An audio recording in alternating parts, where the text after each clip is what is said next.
I just want to get started today. I am introducing Alaina Money-Garman. She writes AKA Build Like a Girl, which I think is also very charming. She's a home builder, writer, speaker, and mom by trade to 3 rowdy feminists, which I also like, and 1 tiny misbehaving dog. Yeah, and the dog's name, Alaina, is? Chumbalutz Amadeo Money-Garman. Which is about 10 times bigger than the dog. Yeah, it's Italian for pound cake. So he's like 7 pounds. Yeah. He's the size of a pound cake. That's lovely. Alaina is the founder and CEO of Garman Homes and Fresh Paint by Garman Homes. She was employee number 3 there and managed both the sales and construction teams before serving as the division president. She's known for her award-winning blog, Build Like a Girl, and is passionate about the role of women in home building. And also, I might add, really unique, and one of the things you're going to find out about her today is how novel and innovative her approach is, not just to building homes and kind of ministering to families in the process of building homes, but also in how she participates with her teams and empowers others to be invited into that collaborative conversation rather than a transactional conversation. So I think you'll be pleased. She was named to Professional Builders Magazine list of 40 under 40 and has also been named Builder of the Year twice, in 2015 by the Home Builders Association, and then again in 2017 as the first awake. And Alaina, I could go on and on, but I imagine we'll uncover some of this as we go. But before we start, we'll do our Did You Know Innovation Fact of the Week, which we really love. So many innovation things going on. I have to briefly just share the story of the Freshman Engineering Club that I spoke with the other evening. And what I was really stunned by is this is their first experience of college, their first experience of, how do I participate in college? And their questions were not selfish. When I talked to them about the Innovation Fellows Program, their questions, 2 questions were this. 1, can we do something together that has impact? And 2, what does it look like for us as students to make sure that once we get through Iowa State, we can return to contribute? And we are finding that spirit across the board. And in this environment, how unique is that? So yes, Freshman Engineering Club, do we have a surprise for you? You will be working with Metdyne in a virtual reality experience. And we're going to tell you a little bit more about that as we evolve the project. It's going to be Project Grandparent and virtual reality. So we'll share more about that in the coming weeks. That's our cliffhanger.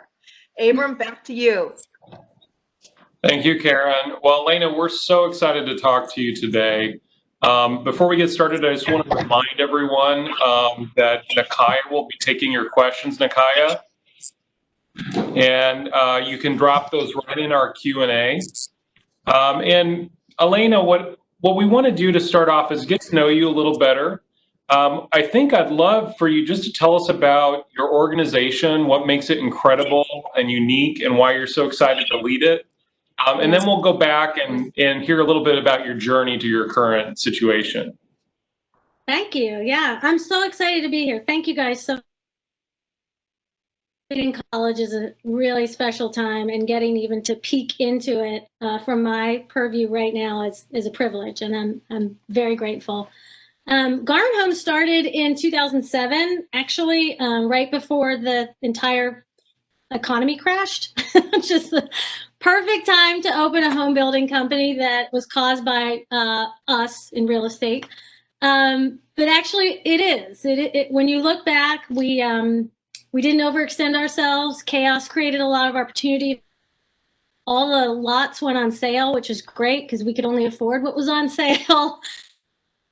What do they say? You eat what you kill. And so we did that for a number of years, and we all came. So Jim Garman and I, Jim's my husband, we started this company with the idea that we had come from a big builder background, so big, large national builders that you know of that are publicly traded. We learned great efficiencies and systems.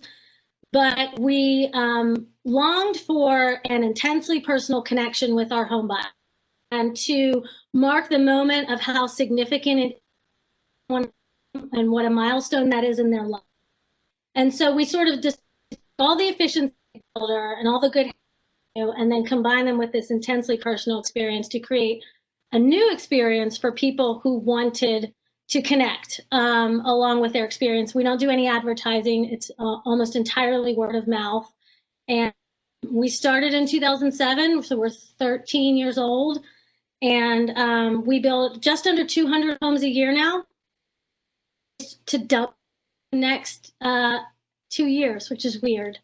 It's a little say that, but we will double with the amount of lots that we have under contract. And we have differences that make us different than any other builder out there. We only hire rock stars, which means we don't put up with any. We even make our buyers sign a good attitude addendum that says we can fire them if they're mean. We we guarantee our closing dates. I think I'm the only builder that does that. We give you 1,000 miss it, and we have a G team that comes back to your house after you move in to make sure everything's working properly. They self-check their work as well as address your concerns. Then the fourth one is give it back, which means for every home we build, we give back to a cause we care deeply about, and that's allowed us to make some big changes in the lives of some very special people, including widows of fallen soldiers. So I love Garman Homes like I love one of my children. It is my opportunity to make a dent in the union. It's my own company, and we're privately held, so we get to do whatever we want, which is wonderful, because it allows me to innovate in ways that other companies can't, especially through social change and things that I care deeply about. Great, Alaina. That's really great to hear. I'm really excited to talk to you about some of the innovative things you're doing. You sort of addressed a few of those, but before we get to that, I would love for you to tell our audience a bit more about your journey. Did you know that you wanted to be where you are today when you were an undergrad? What was the journey like, and what were some of the key moments along the way? Yeah, I'm so glad you asked me this question. Thank you. It's I have 2 degrees, and they're both in healthcare. I have a pre-med biology degree in undergrad, and I have a master's in healthcare administration. And when I for a healthcare consulting firm, writing certificate of need applications for capital expenditures or equipment that the government regulates those, and I hated it. I cried to and from work every single day, and I was 7 months pregnant with my first daughter when I quit. And so I had about $50,000, no job, and I was pregnant.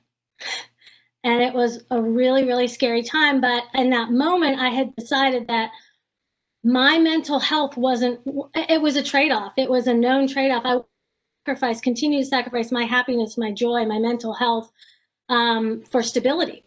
So I decided to leap and have faith that I would find something. So I asked a bunch of friends. I was looking for someone who loved what they did, because I wanted to follow the mantra that, as you know, if you love in your life. And so I found someone who finally answered me in the affirmative, and he sold homes on site for a large national builder. And I thought I could do that. And then he told me what they made, and I was like, I can pay off my loans. And so I started there on site as someone who sits in the model home and sells for the builder in a specific neighborhood. And then I just sort of worked my way up. And when we started Garman Homes, very soon into Garman Homes starting, I was just the sales manager at the time. I said to Jim, I want to earn the right to run this company someday. I want to nominate myself and understand what I need to do to get from where I am now to there. And I never dreamed that I'd be an owner. I only dreamt as big as being the division president. And here I am, an owner now, which is pretty incredible. You know, if you wouldn't mind, Alaina, could we spend a little time on that? I'm sure there's some people in the audience who are thinking, wow, I can hardly imagine nominating myself for a role like that. And then, you know, we all know that gender can play a role with some of these kinds of issues. Talk a little bit about where you found the confidence. Was it inborn? Was it something that you arrived at? What was that like? I think first and foremost, I was raised with high expectations, always, and surrounded by people who believed in me. So that is one layer of privilege. It's actually several layers of privilege. I think the confidence came from the fact that when I told Jim that, it was 2010, we were riding through a neighborhood where a builder had just gone bankrupt, and we were looking at their lots to purchase. And it was sort of one of those moments of like there but for the grace of like, we could have been that builder that was out of business, but here we are in front of an opportunity. And for me, coming from the sales and marketing background, it seemed like the recession was just a sales problem. Like, couldn't we just sell our way out of this? Couldn't we find a way to overcome this objection of an economic crisis? I was oversimplifying, obviously, but I said to Jim, why aren't more women from sales and marketing leading home building companies? And, you know, there's certainly just, because home building is 90%, 10% of women comprise the entire home building industry, and mostly on the sales and design side, not construction operations. And he said, you know, it could be sexism. It could be that they don't know the business from a construction standpoint, because most people who ascend to division president either come from land or construction. So operations would be like purchasing and estimating and sort of the behind the scenes business. And I said, then I want you to teach me how to build a house. And he said, okay. And I said, because I want to earn the right to be considered. I will earn my own way. I knew I was putting my name out there to say, like, tell me what I need to do to earn it. I don't expect anyone to give it to me, but I'm at least going to put this out there as something I want to go for and try, because I felt like I could be good at it. And I felt like it would be a distinctive advantage if we had a home building company that was run by someone from the sales and marketing side. It's very siloed in home building. So if we had somebody running our company from sales and marketing, wouldn't that be a competitive advantage compared to all the other builders that are sort of this sea of sameness? So that's, I think for me, my career has been made up of moments where I've separated myself from the sea of sameness. And so when I asked if I could build a home, I asked if I could blog about it. And that was how Build Like a Girl was born. And I was building this home and blogging about it and being extremely transparent about how little I knew about the actual construction of the home. And it was this opportunity to connect with our tradespeople like I had never imagined. The true gift of Build Like a Girl was these moments I would have with our trade partners where they understood deeply how much this home, this company, and our buyers meant to me. And it really sort of catapulted us into a different sphere. But it was one moment after the other. It was the moment of saying, like, I'll earn it, but I'm going for it. And then coming up with an idea to start demonstrating how I was going to earn it. Yeah. Alaina, I would love to just follow up on that, because you exhibited some behaviors at a young age that I think our young people are having, even to get the momentum to get to that point, to even formulate the question, like the idea that they have permission to even ask that. Tell me, what were those things and qualities of you, that mindset, because this is what our students are trying to learn, right? And even as the rest of us are trying to learn, what was the mindset that allowed you to ask that question, formulate that question, and invite yourself into the conversation? You know, Karen, it's so funny. My dad has this saying that I repeat to myself all the time, and he says, "This ain't a rehearsal, kid." Like, just the impermanence of life is very precious, and we all have experienced last year how drastically our lives can change. And I think the confidence to know that even if I failed, I would find something else. Like, I knew that I could take chances and then figure out how to make it work. I didn't need the security of a well-worn path to know that I could still be successful and chart my own path, chart my own course. And I think some of that might be even birth order, because I'm the youngest. And so when you're raised as the youngest, people think you're crazy anyway. So it gives you permission to be a little riskier, a little more entrepreneurial. And people don't expect you to follow the rules the same way as your older siblings do. And so in that way, you're already given permission in a way authentic to you. And I think I always knew that I wanted to be the truest version of myself, and that's how I would be the best version of myself. And I'm not sure if that was a product of parenting or just my own course of reading and being curious about building a life that I really wanted. I don't know if that answers. No, that's great, Alaina. I want to ask one follow-up, and then I think Nakaya has some questions from the audience for us. Okay, great. My follow-up is about sales. I kind of wonder, Karen asked that question, and I thought, I bet selling was a big part of refining some of those skills, and I know that that's something that can be really intimidating to undergrads in particular, this idea of selling people on things. And it's such a valuable skill no matter what you do in the world. Could you speak a little bit about that learning curve and the lessons you learned just selling and how it serves you as a leader? Sure. Right, you're absolutely right. When you meet a great salesperson, you remember it, right? Because if somebody's super passionate about what, realize you're being sold something. You're just getting caught up in their momentum and their passion for whatever they're doing.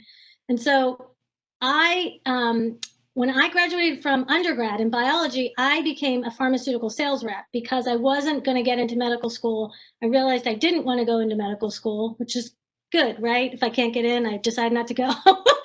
And I sold pharmaceuticals, and it was humbling and hard. And I was 22, and I was working in inner city Chicago, and it was a whole different world for me. And I think that helped me realize that people could say no to me and I would be okay. I think once you build up that resilience, and resilience is a muscle that you have to work out to be good at it. I mean, and we've gotten a huge lesson this past year, so I would mine that for all it's worth. Build up your resilience, because no matter what you go into, you're going to need to know that no matter what happens, that you stay whole, that you can navigate, you have everything you need to navigate your way wherever you want to go. And so sales really will teach you that just through repetition and experience and practice. And so when I went as a skill, I could change careers very easily because I had sales skills. And so I went from, I went back to my sales skills right out of college, sort of skipped over my grad school experience and went right into a sales center in a model home, which didn't require me to have any degrees at all, which is part of the reason I love real estate, because it's very inclusive. And so using those sales skills, I think, is what gives me the confidence for things that other people might not be prepared to ask for, because I'm prepared to also overcome the objection of why someone would say no to me. So I always tell my daughters this, when you go for a job interview, you're asking for something, you need to close them and say, based on what you've learned about me and this position, is there any reason you wouldn't choose me? And then you stay quiet and you wait for them to talk. You do not fill the silence, because they'll tell you, they'll either be super impressed that you asked for it, or they'll say, well, I'm a little worried about your experience. And then you can say, well, I understand that. I think my XYZ proves that I can learn quickly, I can be a great asset to your organization, and I would, love to apply my passion here. I think sales skills will help you develop the skills to ask for what you want, no matter what your career is. Oh, that's such a fantastic answer. I suspect we're going to have a bunch of questions related to that last idea before we're done. I want to turn it over to Nakaya here and get some of those questions from our audience to you. Great. Sorry, I was on mute. Thank you so much. So my first question for you, Alaina, is around building intentional living communities. That question is coming from Nora. She wants to know, what role does what role do you think home building could have in building intentional living communities? And as someone who has heard you speak prior in a smaller conversation, one thing that is true about you is that you stay honest to who you are. You're very forthright, and I think that you live a very intentional life, and it shows from the decisions that you've made in your career to kind of abandon one and go to another. So I want to know more about your experience in the home building process. as a woman as well, and how you would say your experience working with building intentional living communities has really elevated your career, or if you have done that in any way. Sorry if that was confusing. That's okay. I think I'm following. So building intentional living communities, I think you can look at multiple ways. So we start with our company culture, and it's something I say all the time, which is bring your whole self to work, which means there's no part of yourself that you have to edit about your life to come work for us. In fact, I want you to bring every part of yourself to work, whether you're, a daughter, a son, a lover, if you're gay, if you're Jewish, if you're, whatever makes you different makes you wonderful. And I want all of that to come through when you come to work. There's no part of your identity you have to check at the door. In fact, all of those things are what are going to make you a more resourceful and full employee. So it starts with setting the stage for allowing to be, I'm intentional about that first. And then we have a company manifesto that sort of writes out exactly how we're going to show up in the world. Deciding how we're going to show up in the world is that we can hold ourselves accountable to be the people we want to be. And so when I approach a developer about why I think my company is a great fit for their community, I am usually playing off of those values that I think will elevate their community. So just recently, I have an example that just happened. There's a community in Chapel Hill, North Carolina, which is an expensive area to live. And this opportunity came up with Habitat for Humanity, and we build a Habitat for Humanity Blitz home every single year. It's foundation to finish. We call it Builder Camp. It's so fun. And so we have a very intimate relationship with Habitat. Well, they have a neighborhood where they have a group of home sites, and then they have 2 other builders they wanted to invite. And one builder would get 40 homes, would build like condos.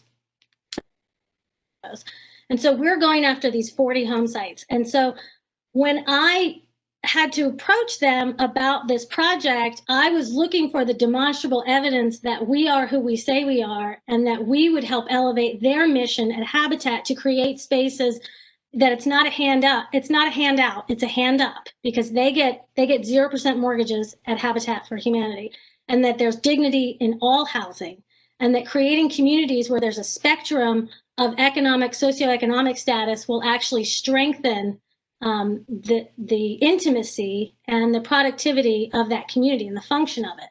And we were chosen as that builder. We were up against 2 other builders, but we were chosen for 2 reasons, they said. Number 1 was our history with Habitat, and number 2, it was our answer to how we're addressing diversity and inclusion in our company, which I was shocked that they asked, because North Carolina is a very conservative state, and I would say we're probably one of the very few builders who are addressing that.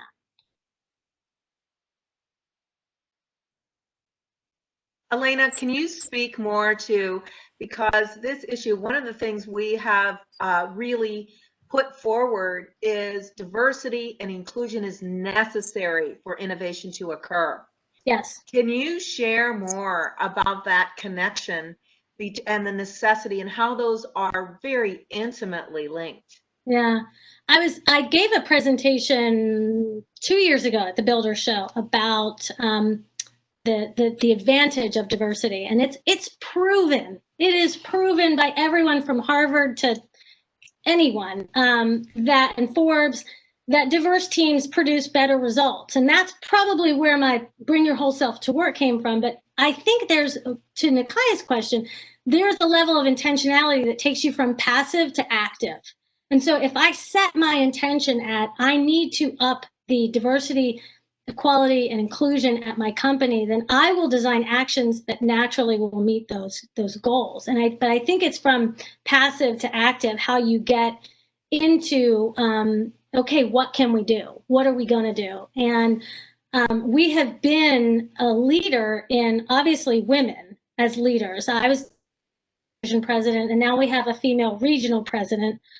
We actually have a male division president right now, which he's only been there for 2 weeks, but it was a moment for me to be like, this is odd. But our female division president was promoted to to regional president, and but it broadened my perspective on all the ways in which each of us has been marginalized for one reason or another. Mine is obvious, it's my gender. And for a while, it was my age as well. I'd walk into rooms and people would be like, who are you? And I was with a developer once, and I was their highest performing builder in the entire community. And the regional president came and, to check in on the neighborhood. And he said, oh, are you an on-site sales rep? When he met me, and I said, no, I'm Alaina Money. I'm your largest builder. I own Garman Homes. And he just was dead in the eyes at that point. We've all been marginalized for some reason. My husband, I like to tell this story, worked for a large national home builder and was told that he's a white male, Ivy League educated. So not a lot of obvious marginalization going on there, but he was told division president because he crossed his legs and it made him look effeminate, and that he didn't drive a nice enough car. Obviously, none of this is legal to say, but it happens all the time. And the reason we share these stories is so that for how you want to respond to a moment like that.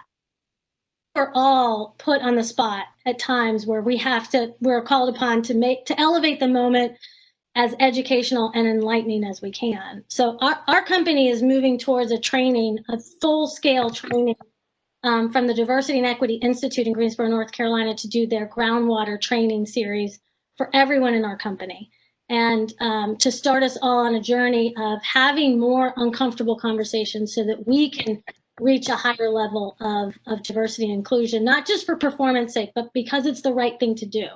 And that this is a moment in time where we're being called upon to be good allies and to show up for people who are struggling, who are different from us, and to find areas of common ground. But I believe that common ground starts with the fact that each of us has been marginalized for some reason. And from there, we can have conversations about really difficult things that make us all uncomfortable, but ultimately will make us better. Alaina, that's such a fantastic insight. I do think it also speaks to many organizations and individuals have an idea that you obtain excellence by keeping people out who don't belong. And I think what you're demonstrating and what you're explaining is that's the absolute wrong mentality. And I completely agree with you that the most recent research just bears this out in extraordinary fashion, that's true. Now I'd like to give a chance for Nakai to ask a few more questions. I think people want to hear a little more about some of the aspects of your background and how they've contributed to your success. Sure. Absolutely. So we have a question from a parent, and their daughter is pursuing a degree, specifically a Master in Health Administration. And so this parent is wondering if this degree has helped you throughout your entrepreneurial career. We know that you made a big shift, so they want to know if their student was to do something similar in the future, regardless of where that takes them. Could you speak a little bit about what skills you specifically obtained throughout your coursework while pursuing that degree and how you're still using it to this day?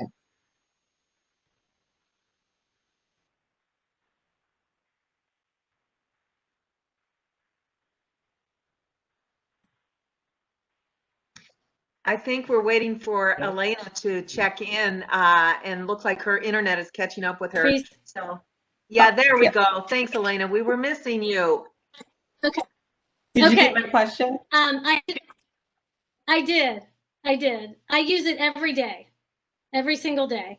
And the parts that I use the most are group work, because all of grad school is group work. I learned all my business education from my master's degree because my undergrad was in biology. And then I learned about perspectives, about having different perspectives. I think healthcare is so intricate, and healthcare and housing are similar. They're parallel systems where, your home is your safe place. And if you're sick or something terrible happens, you go to the hospital. So it's sort of an anchoring effect, I think. I think when I went to grad school, how our healthcare systems were run, I got a greater appreciation for how all systems were run, and a greater appreciation for case study. I think the use of case study for me as a student was the most impactful, and I learned so much from grad school about being the company we wanted to be. And I use those skills every single day. Thank you. And I completely agree. As someone who also came from healthcare, there's like this anchoring effect. And I think a lot of the work that you do, you're creating this sense of security. It's really big on customer service, which of course you're huge on as well. So thank you for your response on that. I have another question coming in from Matt. And Matt wants to know, did you have any preconceived notions about the home building industry prior to making the leap from healthcare? If so, did it make it easier or more difficult to make that change? We kind of touched on this a little bit in your last response, but if you have any additional comments that you'd like to add specifically for this question, go ahead. Yeah, I did have some preconceived notions about home building, and a lot of them were true. It's very male, it's very white, it's very conservative. It's there aren't a lot of women. So for me as a woman, I'm always concerned about my safety. So I was a little fearful about being in a model home and being surrounded by a mostly male workforce at a mostly male company. And I had to build relationships with my builders on site and with the trades, and just kind of like stand up straight, walk up the eye, and make yourself human to them. Like, introduce yourself. I was the on-site sales representative, but I went out of my way to introduce myself to the trades that were working there, and to create these very personal relationships with my construction superintendents, so that I would feel better about being a woman on site without many other women. Yeah. It's scary. I want to follow that up a little bit too, because I think you touch on a really important element. One of the things is innovation is often associated with invention, kind of a process and a technical process. But tell me more about the intersection of innovation with being human, and the challenges of being human and an innovator. That's a big question, Karen. I know, you know me, right? I'm going to give you a big question, but you've had some human challenges too. And how has your innovation mindset, and what skills did you have to develop in order to deal with those human challenges? I think anytime that you open your heart and your mind to fully getting to know somebody and understanding their perspective when it's so different than your own, you're at that intersection of human and innovation. I think the innovation part comes from, it can't be for innovation's sake. It has to be for human connectivity's sake. And at that intersection, I think once we connect with someone who's so different than our own, our perspective gets so much broader. And that's when we have the ideas for innovation. It's like, I may only be thinking of this from my perspective, but now I've included this other person's perspective, and now I can see more clearly where there's areas where I us better. We were like, no women sales and marketing, or no women in general running home building companies. And it was like, we're gonna do that. I think it's identifying the things that are all the same, and then looking for areas where you can inject something or try something different, and giving yourself permission to know that that has nothing to do with my gender, has nothing to do with my talent. My talent is my own, and your talent is distributed equally, but access is not. And so the innovators in giving more access to talent that doesn't look like the rest of the talent in the room. Alaina, I'd love to ask you a follow-up question about this. You know, you talked before about once you set the intention, if you move from passive to active, you start to look at steps. And we have a question from Carissa. She asks, does your company have a strategy for identifying employees who would benefit from leadership training? How do you incentivize for current leaders? How do you identify talent? I mean, especially if you're in a field where people who are already there, by and large, may not be diverse. How do you do it differently? I think you have to sort of come out with your, I always tell people, like, I love the crazy people. The quote, here's to the crazy ones. So whenever I meet someone who's eccentric, I want to connect to them. And I think for us, we're just starting that strategy. And I'm embarrassed to admit that we're just starting the strategy where we go look for talent at HBCUs. And we have a few right here in Raleigh-Durham. And so that we've recently flipped that switch, because most people hire in companies from people that work for them and people they know. And so I had a person who knew I was a very big LGBT ally. And so they recommended a person who was getting turned down for on-site agent positions because he's gay. And so I naturally they naturally referred him to me. He's my best salesperson. And so I think it's a matter of living values first, so that people know you're a safe person for people to refer them to.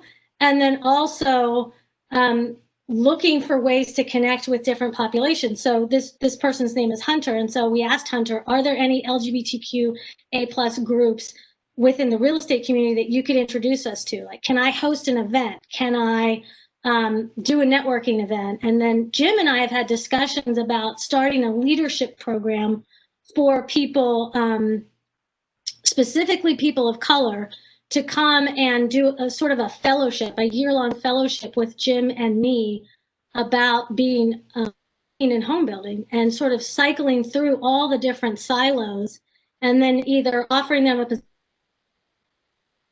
with full marks of this very unique program. But it's taking some time to put that together, but it's definitely on the long-term vision board, to carve out a space for us to sort of open our doors wide and really invite people in. Alaina, that's such a fantastic answer. And I want to call out a pattern and how you think about things that our audience might notice. When you talked about pursuing that leadership role, you showed up and you said, what can I learn? Mm-hmm. And when you had your best salesperson, you showed up and said, who can we connect with? How can we host an event? How can we support that organization? And I just love that every time you knock on a door, you're offering to help first, and you're offering to learn first, and knowing that then that will lead to great outcomes and a good relationship. And the same thing, you talked about meeting the builders on site. You showed up, you connected with them as a person, you learned to build that rapport. I would love to ask, how does the diversity of your organization then impact the people who are buying homes from you? How do they get different homes or a different home buying experience because of that diversity?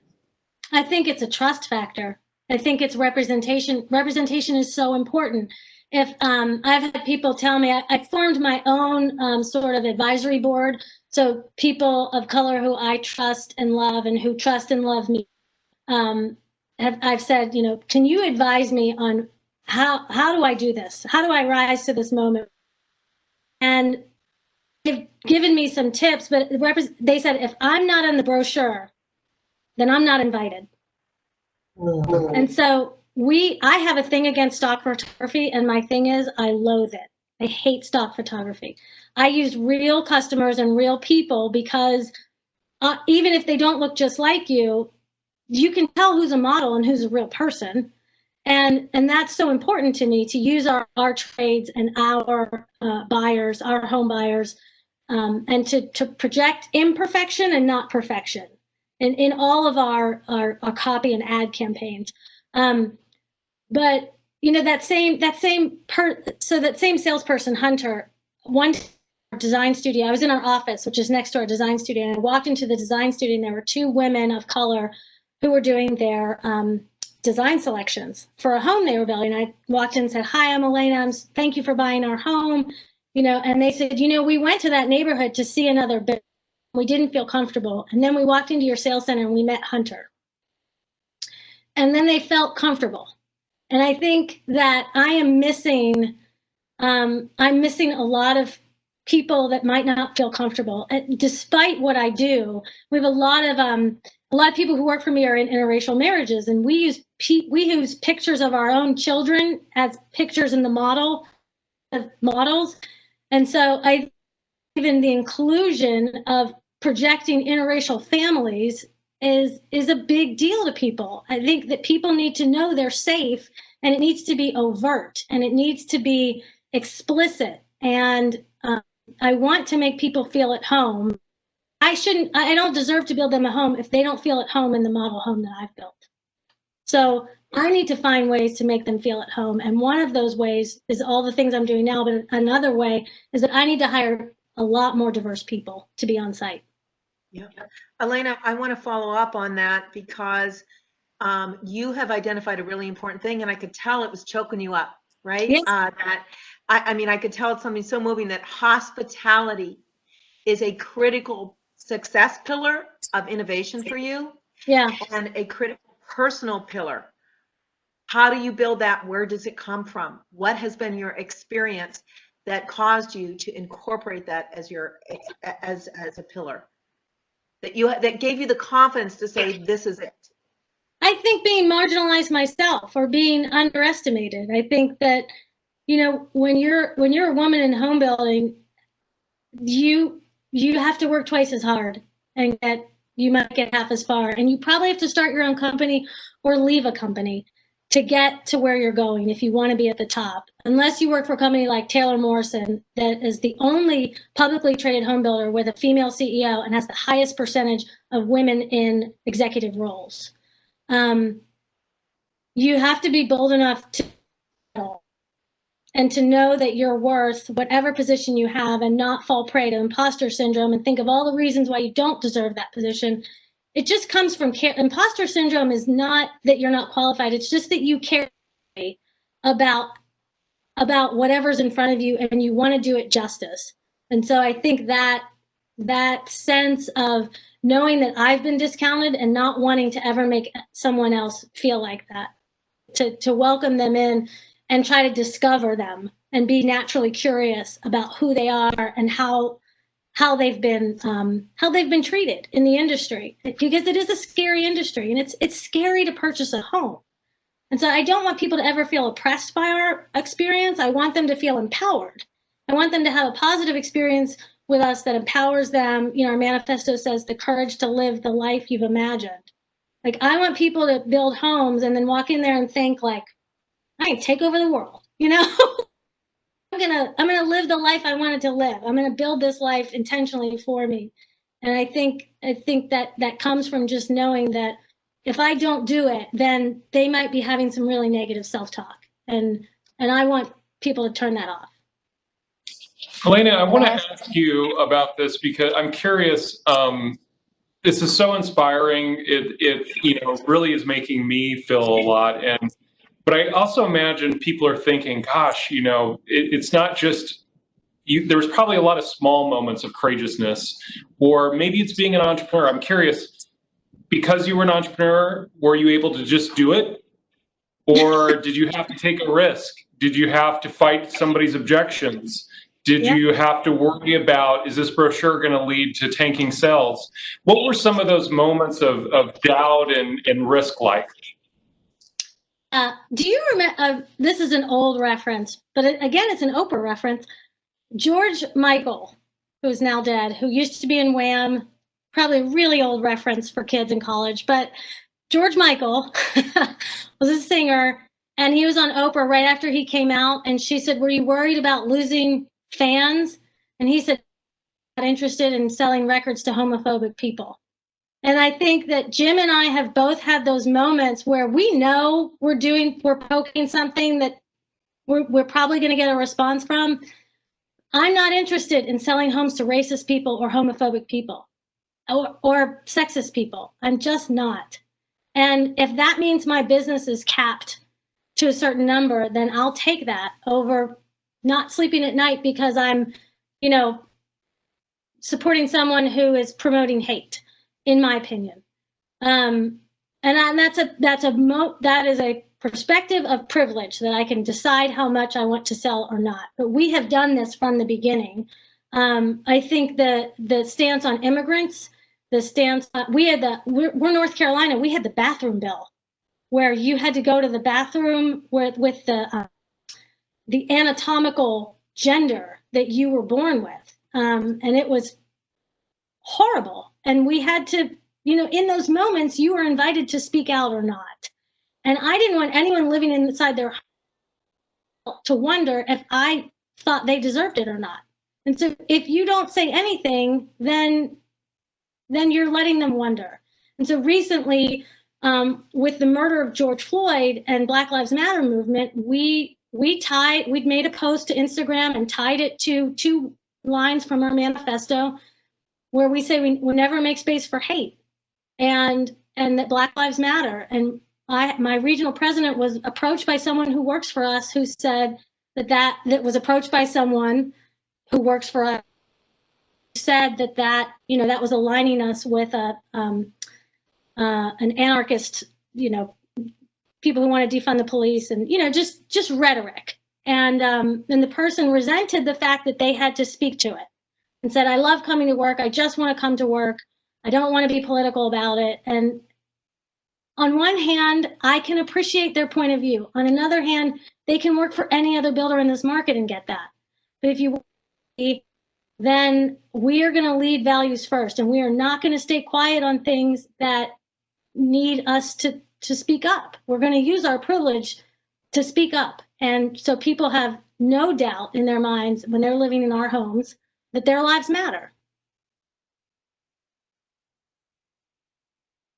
Alaina, what should we do? So you bring up some incredible points about we have a responsibility as this generation of innovators, also human beings. What are the things that we can say we should be doing for the students to prepare the pathway for them? What can we tell them we will do for them and with them? What message should we be giving them as we invite them in this kind of, it's a difficult climate. It's a scary climate. You talked about security. What can we tell our young people that will give them the security and the confidence to go forward? I think you have to find something you're really passionate about, because you're going to need it. You're going to need to be tied to something bigger than just I should do this or I want this. You're going to need to be tied to it in a way that you're willing to put up with whatever BS you encounter along the way, and to know that you have everything you need to chart your own path, even if it's not the well-worn path. That's okay. But I think choosing a career and not being afraid to switch. I mean, it was humbling, and I was embarrassed when I decided to leave here after I got a master's degree in it. I mean, that felt that did. But I had to stand tall in my own decisions and be willing to live by those consequences and know that I could turn it into something positive. I think that resilience, and you won't always be invited into the room. If you're not, you're allowed to invite yourself, and you're allowed to know that you're worthy and that you deserve to be there, and to speak up. You don't have to be invited, but you have to earn it. You have to earn it. Alaina, I'd love to also take a little time to talk to you about your perspective on the industry. Where do you see the challenges as you look ahead? I mean, obviously, economic forecasts may have an impression here, but also where do you see the opportunities to innovate? How do you see home building changing due to innovation over the next 5 or 10 years? Behind closed doors, what we say about home building, and I love home building, is the bar is low, because they've been doing it one way for a really long time and getting really good results. So me seeing that bar as low is somebody else seeing it as high. They're 10% of our industry. I've said this earlier, but 10% of our industry is held by women. 90% of home buying decisions are made by the woman in a relationship, or if in a same-sex relationship, or by a female that is trying to find herself and her family inside a very male-dominated industry. And so when people walk into our houses, specifically women, sometimes they'll look around and they'll look at us and they'll go, did a woman design this? It's uncanny. It's weird because of how we place the bathroom, the pantry, and the drop zone where you put all your coats and stuff. We place it right next to the owner's entrance because when you come into your house, we want to reflect what the space that you need. And when my kids were younger, someone always had to go to the bathroom before we left or when we came home. And I wanted all their book bags and stuff to stay in one place and not infect the other areas. And I usually have groceries. And so in ways that we can reflect what people need, I think there's a tremendous opportunity for more perspectives. And that's just woman. I'm offering one gender specific type. We're talking about an entire spectrum, a matrix really of differences. And those people they're not by and large at the table yet. And so I think housing is ripe for disruption and the inclusion of many more voices than mine. I mean, when advisory board, I told my husband, I was like, I will not be the only woman in the room. I cannot represent an entire gender. It's insane. And the more voices that you invite to the table, the better outcomes you'll get. And so I think it's ripe for disruption. I think that women should look for construction positions. I think that women who are purchasing homes would feel much more comfortable with a female super than a male, because there's a natural level of trust, and there is it goes back to representation. If we are intimidated when we don't see it's easier to response, but we need more. Alaina, we've talked a little bit about some of your own mindsets and practices for innovation, hospitality, requesting an invitation to learn, championing diversity in order to make people feel included. I'd be curious to hear when you look out at others, maybe great people in your own organization like Hunter or other leaders you admire, figures. What are mindsets and practices for innovation that you see in others that you admire that our students might emulate? Setting good boundaries, especially with social media. Do not let people infect your sense of self. If you're scrolling through social media and someone makes you feel less than, stop following them. Even if you're related to that person, stop following them. Like, you do not need that abuse. So you need to preserve your mental space and your sense of peace. And so I think social media is really a tough place to navigate. I cannot imagine having to do that in college or in high school or in, this Generation Z, they've grown up with it and they're the most connected generation. I just gave a presentation on Gen Z versus Millennial, and Gen Z is the most connected and the loneliest, which breaks my heart. But it's because of this faux connection of seeing everything, but not really being present and experiencing it. And I think setting boundaries on the content you allow yourself to consume is important. And this is something I've had to practice too, where my husband and I have said, he says, I won't read the news and I won't check Instagram, so that we can create a safe space to just feel however we feel, not be bombarded by a headline that throws us or makes us feel terrible, scared, or feel some kind of way. I think this generation has a tremendous burden with that, and don't follow those people. And you don't have to. There is no obligation. That's such a fantastic comment. One of the things, kind of echoing a point Alaina made earlier that I do, is that on Twitter, I follow leaders within my field who are from very diverse backgrounds, because it helps me be a better ally and aware of diversity issues. And one of the things that I'm continually astonished by is the level of negativity that some of my colleagues experience, and it's very clearly associated to their identities. Looks like Alaina is tipping off here. Karen, would you maybe want to talk about some of the other mindsets that you see either Alaina exhibiting, or would you like to expand upon any of the comments she made?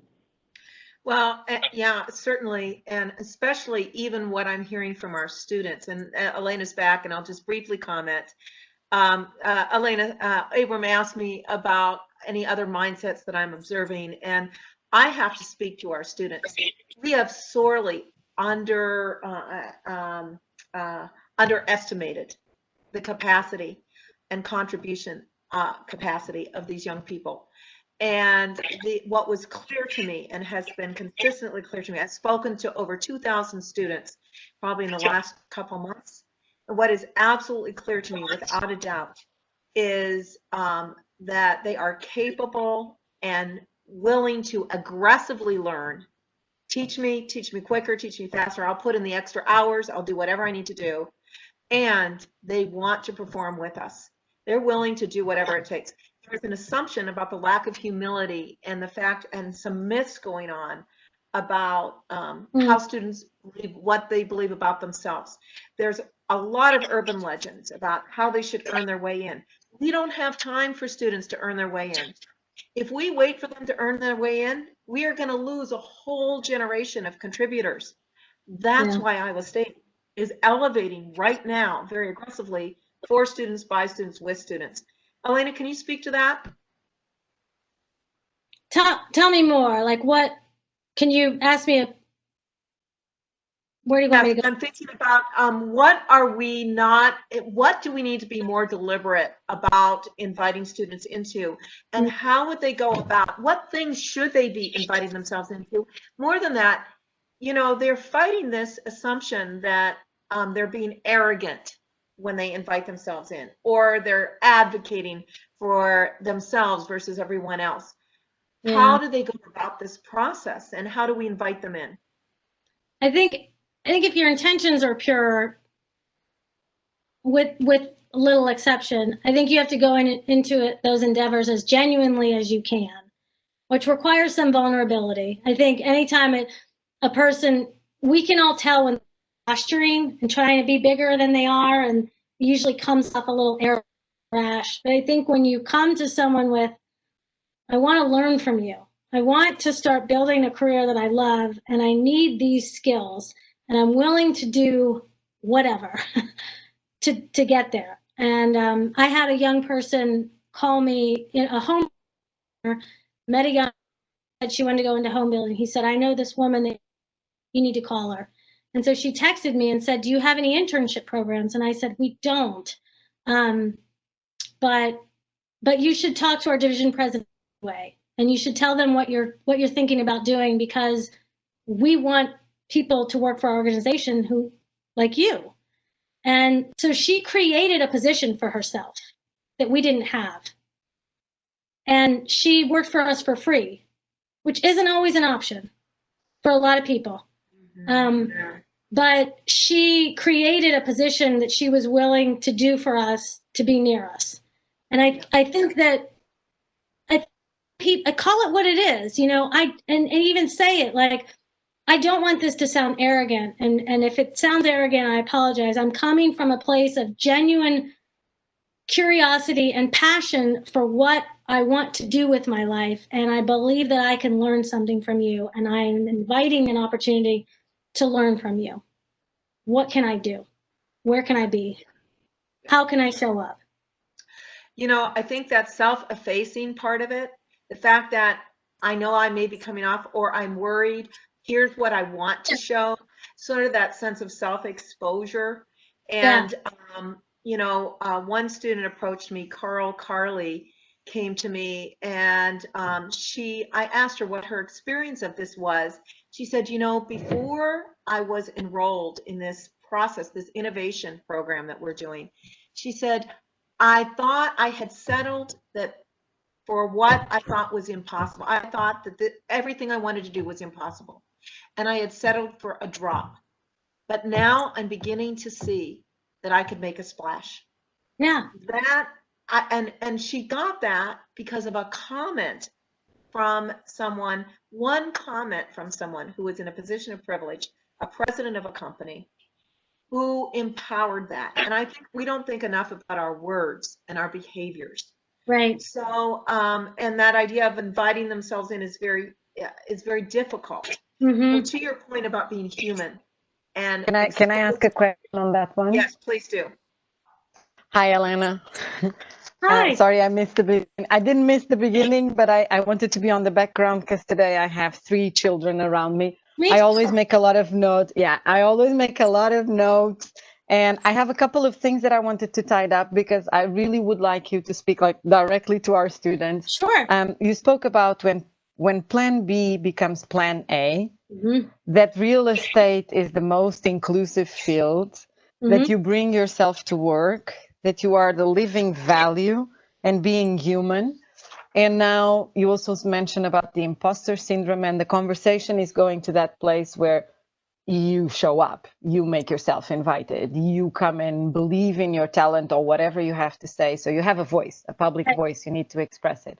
However, from our students and in general for my field in design, are women in design. There's very, very little. There's not a lot of people in design. My question would be, how do we help students to put the imposter syndrome out and really trust that it's more about their soft skills and what they are as a human being than more than the technical skill that it's imposed by their major or their masters or learning the technical skill? And I'm not putting the technical skill aside because I'm a teacher in design, so I want them to learn the technical skill.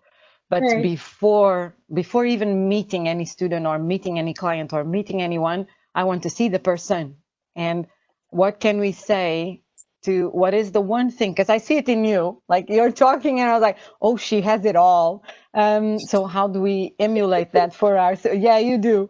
How do we emulate that for our students? What is the one thing that you could say that could be like the trigger thing for innovators to put aside the technical, to bring the soft, the transferable skill? I think knowing yourself really well, knowing what you're good at, and not being afraid to use superpower, knowing what you're not great at, and not being afraid to admit that. Ding ding. Yeah, that's it. Yeah. Yeah. No, and that's Yeah. Tell people that when they interview, you don't have to be great at everything. You have to tell us what you're not great at so we can put people around. Because that's one of the things, for instance, women in design are trained for, because we look for a position and we go on the 10 immediately on the one we don't know how to do. Oh, I'm not going to apply. And actually you're doing the opposite with your candidates, with the people that you're surrounded. Like, tell me the one thing that you don't know so that we can work it together and find some. And that is really like a big message for innovation or how to innovate, that it's the one thing that you don't know. Like the world is full of people who know lots of things. And that's what you did. Like, teach me how to build. I love it. I don't know. Yeah. And be honest. Exactly. We can tell when you're spinning a weakness into a like, oh, I work all the time. I have trouble setting targets. I'm like, oh God. Like, don't be your real self. Don't, show me who you are and give me something that gives me an opportunity to connect. Tell me who you really are. What are you passionate about? What do you care about other than your career? Like, tell me about a time when you felt unqualified for something and then you learned it. And that could be the first time I stepped onto a soccer field. I didn't know what I was doing, but I had to, my parents, soccer. I mean, it doesn't have to be something monumental. It was becoming a mother. The worst imposter syndrome I ever had was becoming a mother and looking at my child and thinking, there is no way I can live up to this role. But I was the most unqualified for that role, and that is the role I'm the best at. I'm an excellent mother because I love my children completely. And the thing I know the least about were the most open notions about the things we think we're good at. And we might miss opportunities to learn even more because we think we know. Put Yeah. yourself in a place I'm- I want to know that you learn. I'm 100% with you. It's like, and they know that if you see little people now, it's because they want to see who's this girl who builds like a girl. So Abram talked about that, and with our students, with those of you who are listening, I'm glad to see Carissa made a question. What is this mindset? We keep talking about the growth mindset, so learning how to learn, but you're talking about something else, which I don't know. We talked about self-reflection, self-assessment, but it's really have this courage to put like, I can learn that. There's a gap that. So last speakers that we talked a lot about within the frame of failure. So not being afraid of failure. But yesterday I gave a book to my kid about the book of mistakes. And he said, oh, this is really interesting. It's not failing. It's transforming a mistake into something potential. And you just said transforming my plan B into my plan A and quitting health. So I'm wondering, like, what were some of the mistakes that actually led you to this big thing that you have? Do you have moments that you identify like, shouldn't have done that, but now that I did, off we go. Is there one that you can share? I have a huge one. It's a big one. Okay, tell us. If you can. Yeah. When I turned 40, I realized that I was not in the marriage I was supposed to be in. Okay. It was a huge pivot for me to admit that I was no longer living up to the ideal I had for marriage. And within my marriage, I was missing a level of connectivity and friendship that I desperately craved. And that decision took a tremendous amount of courage to, someone told me once that your kids at a certain point, they stop listening to you and they watch you. They just watch what you do. And so if I didn't want this marriage, and Glennon Doyle has said this 1,000 times, but if I didn't want this marriage for my kids, then how could I model it to them as something that I wanted them to stay in? And so for me, that was a huge disruption in my personal and my professional life, because I ended up with the person I was partners in business with. Yeah, And I'm the same. So it was a credibility issue for me. And it was, I had to stand tall on days when I did not want to get out of bed. And the room was talking about me, made my life into a reality show. And it was my life. And it was hard to live. And every one of us is going to go through a moment like that where we have to be the ones taught just external validation. That has to come from inside. And for me, it started with, I just became very intentional about the content I consume, and I tried to feed myself the words that I wasn't going to get from the people who used to be my friends. And I had to start feeding myself those words. So like the 4 Agreements, read that book. Read the 4 Agreements. You Are Badass by Jen Sincero. Read. Yeah.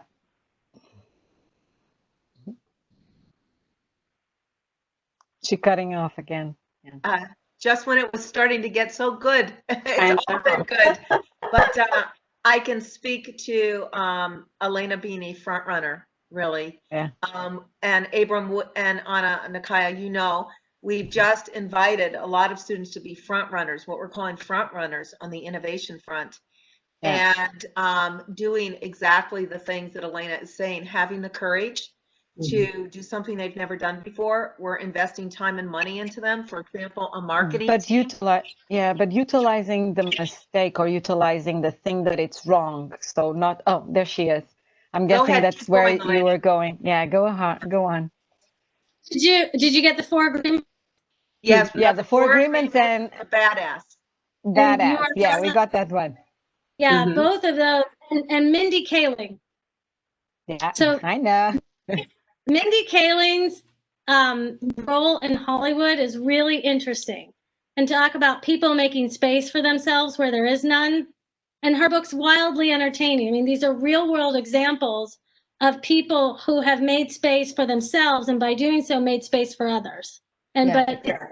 but the 4 agreements is how I hold myself to practicing what I preach and to being mindful. I think Braving the Wilderness by Brene Brown.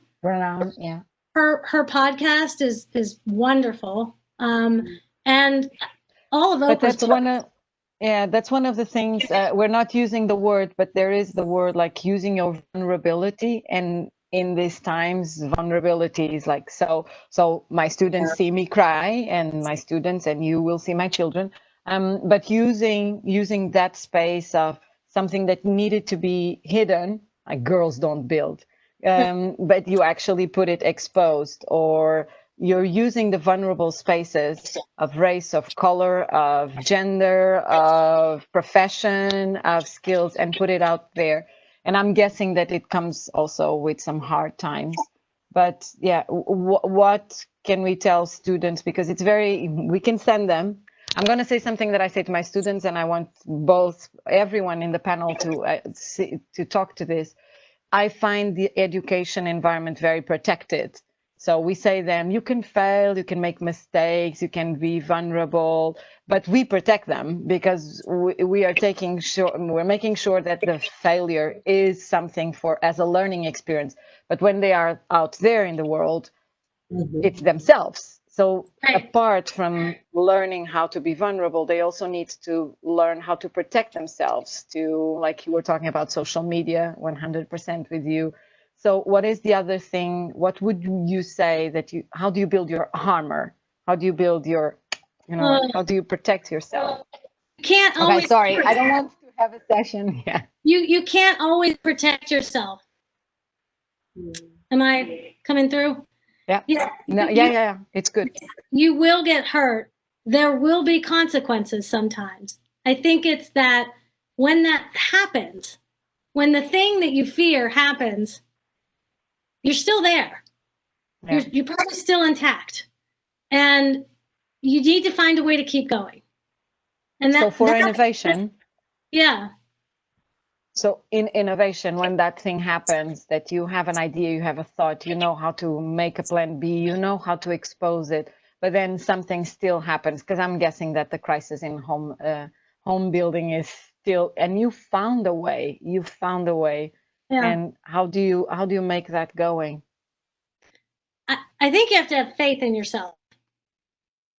And you have to keep looking and keep going.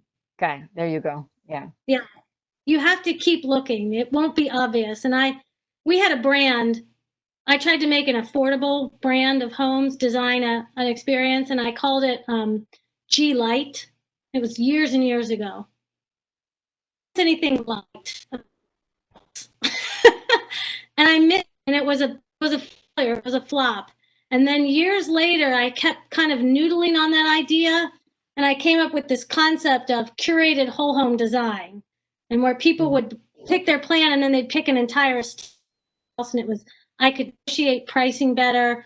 I could offer a simplified, younger experience, and I could make it affordable. And so G Light was a terrible flop, but if I hadn't had G Light, I don't know that I would have had fresh paint.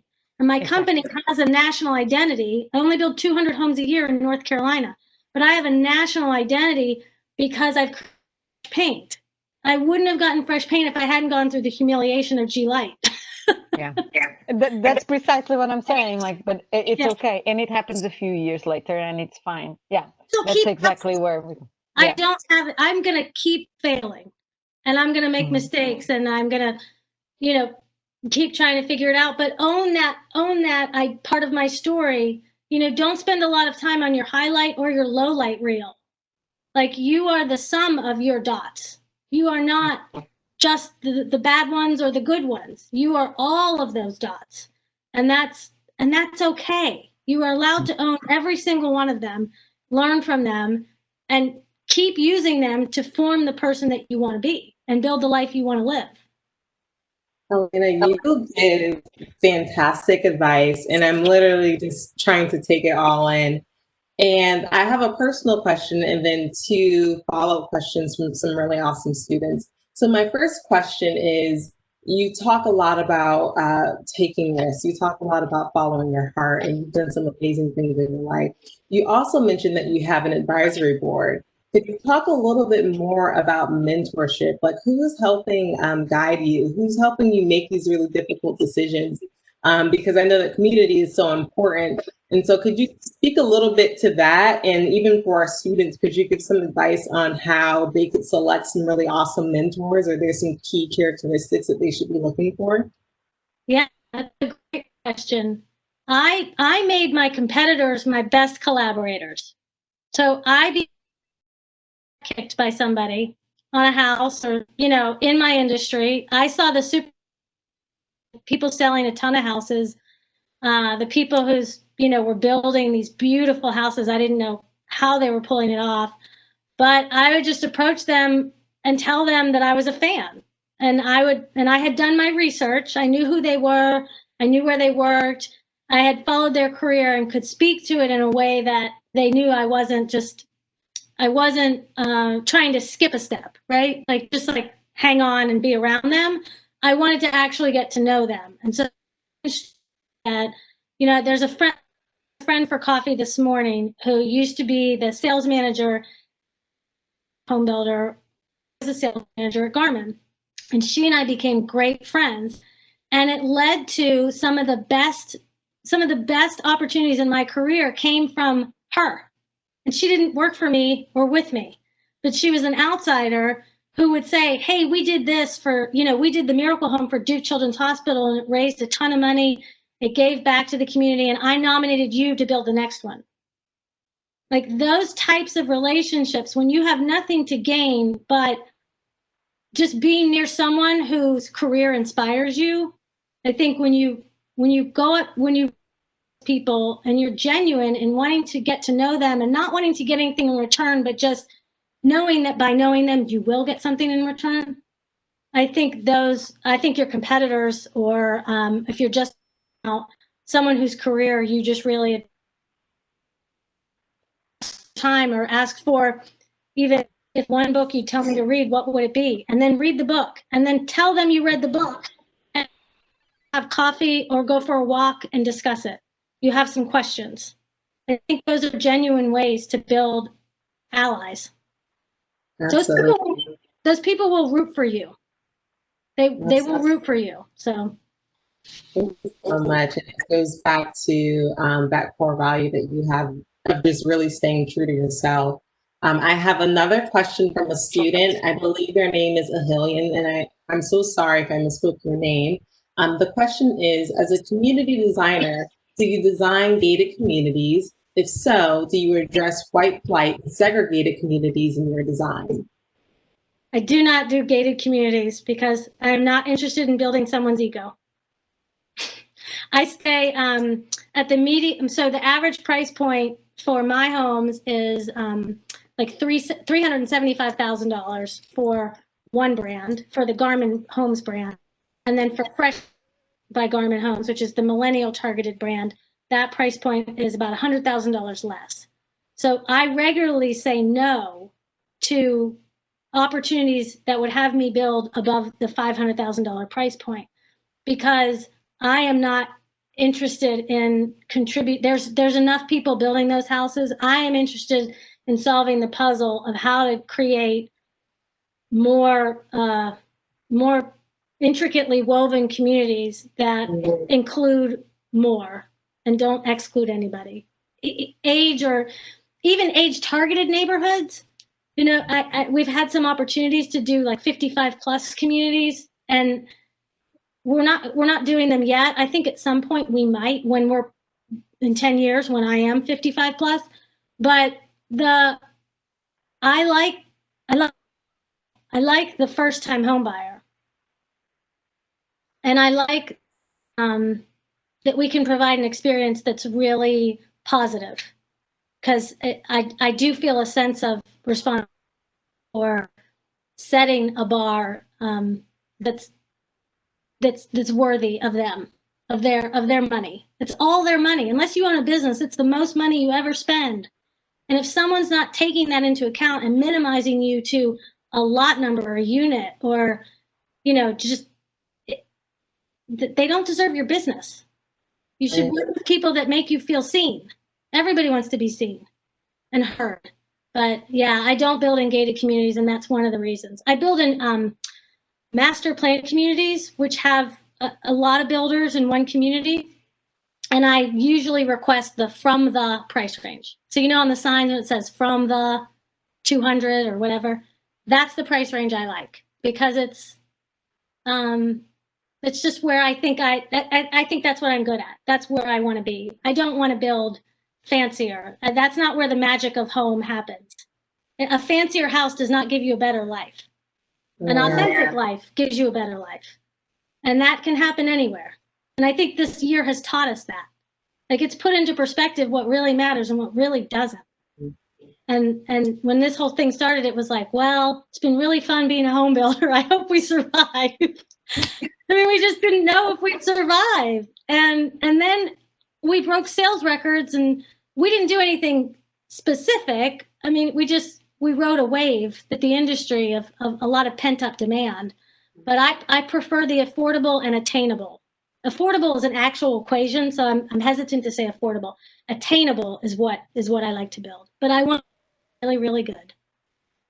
Awesome. Thank you so much. And I love the fact that you were so open and forthright and honest with how you feel. I think a lot of times when you talk to different business owners, they kind of leave things a little bit lax or up to interpretation. And I love the fact that you stand firm on what you believe in. Yeah. So I appreciate you for always being like that. One last question from a student is, how can we balance staying connected with the world and also not following media that makes us feel poorly? So I think you incrementalize it. So get your news from someone that, I don't know, like do a lot of your students probably follow the skim, like a condensed version of news, or if you follow a regular news, I would do it at a time of day that it wouldn't derail you. Like, don't read the news before you go to bed. Don't read the news before you're procrastinating doing a project, which is what I would do. Don't read the news when you think you don't have the capacity to absorb what you're about to read. So if you need to protect yourself, if you're feeling a little bit vulnerable, or if you don't think you'll be able to not catastrophize it, I think that you have to be mindful of what you're willing to consume. And I think times of day have a big impact on that. So I would do it early in the morning where you have time to recover, or follow it up with something that feeds you, right? So follow it up with reading something inspirational to balance the heaviness of it. So, okay, the world's heavy and I can't control this, but okay, here are the things I can control. And I'm going to control for these things and show up like this. And acknowledge that this is going on, but I'm doing the best I can right here. Thank you, Alaina. I have to say, you've been so amazingly inspirational, philosophical, practical, endlessly quotable. And I put in your reading list and a link to the skim in our chat for our students to follow up on. So take Alaina's advice, read those books, share something interesting with someone as an invitation to conversation, and you'll get double benefit from our session today. Karen, would you like to take us out? Yeah, Alaina, I have to tell you, I am both humbled and awed by who and how you have become. Not only, not despite, but because of. And the incredible invitation into adversity, invitation into difference, invitation into discomfort. I mean, if our students learn anything from today, it's about the bravery that is bordered by security. Mm-hmm. So the bravery that you can go and leap, and the security that you will be there on the other side of it, and that there will be others with you, and that you can have security in that. So I just want to tell you that this has really been, I'm sure, not just for our students, but for me personally, a very profound experience of how to live in the world as an innovator, driven by values. Yeah. Thank you so much. Yeah, so I just have to say that. And I also want to tell our students, you can expect some really compelling conversation Alaina, you always are invited, of course, and we've talked about you. I know our students are going to want to have more access to you, but this coming week on the 23rd, we have Louis Carr, who is the president of of sales and media for Black Entertainment Television. Oh, really? Yes, he's going to be talking about inviting bigger than you think, inviting yourselves into big conversations and how to do that. So you are absolutely invited to any conversation, as are those you that you know. It is one thing that we have told people. We are, this is not a time to compete or compare. This is a time to unite and inspire. And so we have opened up this flagship series to the world. So anybody who wants access to information, we want to be that portal of access, because we recognize in innovation there must be access. Yes. Also next week, next Friday, we have for our flagship Friday, Dennis Mullenberg. He has a very compelling story to tell as well. And he works with our students doing what we call a circuit series, 6 months, sessions once a month, 2 hours, in speaking to them about how to be an innovator in the world and what it looks like for them. He is he owns his own company now, DAM, Sci-Fly Consulting. And he also was the prior chairman, president, and CEO of the Boeing Company. And so he will be speaking next week, next Friday, and you don't want to miss either one of those. And Louis Carr is on our short circuit site on the Innovation Center website. Come register, join us. Thank you, Abram. Thank you, Anna Luge, who is always a breath of fresh air. Thank you, Nakaya, who really speaks with and on behalf of our students. We will see you, and as we always say, innovation at Iowa State, innovation for anyone, anywhere. There we go. And then, Karen, did you want to speak a little bit about the Fellows Program? Oh, yes, absolutely. Just to let people know that on our Student Innovation website, if you are interested in doing big things in the world, please sign up, and we are interested in doing it with you, alongside you. So you can look for information about that on our Student Innovation Student Innovation Center website. So thanks, Nakaya, for reminding me. Yeah. Bye, team. Bye, everybody. Thank you for having me. Thanks, Alaina.